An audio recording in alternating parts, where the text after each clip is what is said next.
So ayan guys, for today's video, pumunta lang tayo sa Google Chrome browser or sa Google app ng ating phone. So open lang natin guys. And then dito sa Google is search lang natin Google Gemini.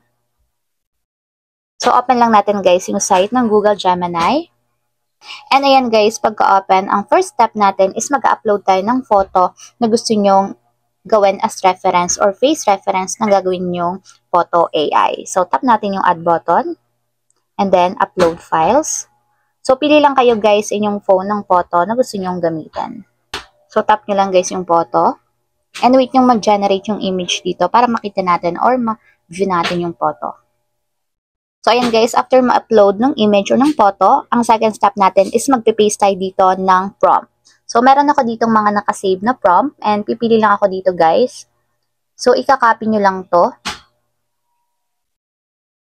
And then, paste nyo guys dito sa chat. Paste nyo lang siya. And then, after yan, tap send. And nga pala guys, yung mga prompt na ginamit ko is ilalagay ko sa description box ng video na to. And dun nyo guys i-copy and then i-paste nyo sa Google Gemini ninyo sa inyong phone para makagawa kayo ng sarili nyong AI photo birthday photoshoot. So, wait lang natin guys, ma-generate yung image. So, medyo matagal to, depende sa inyong network connection. So, ayan guys, i-scroll up ko na.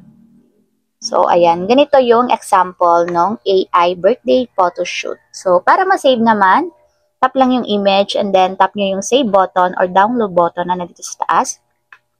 And directly yan guys, mapupunta na yan sa gallery ng inyong phone. So, mag-try pa tayo guys ng ibang design or prompt. So, mag-upload ulit ako ng photo.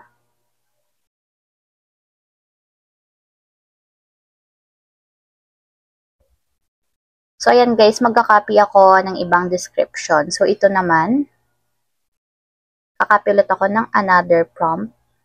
So, birthday photoshoot pa rin to guys.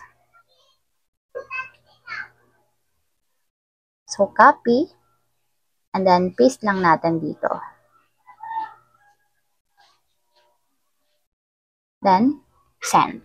So, wait lang ulit natin, guys. And ayan, guys, ganito yung lumabas dito sa aking AI photo. So, para ma-save to, guys, tap nyo ulit yung photo and then save.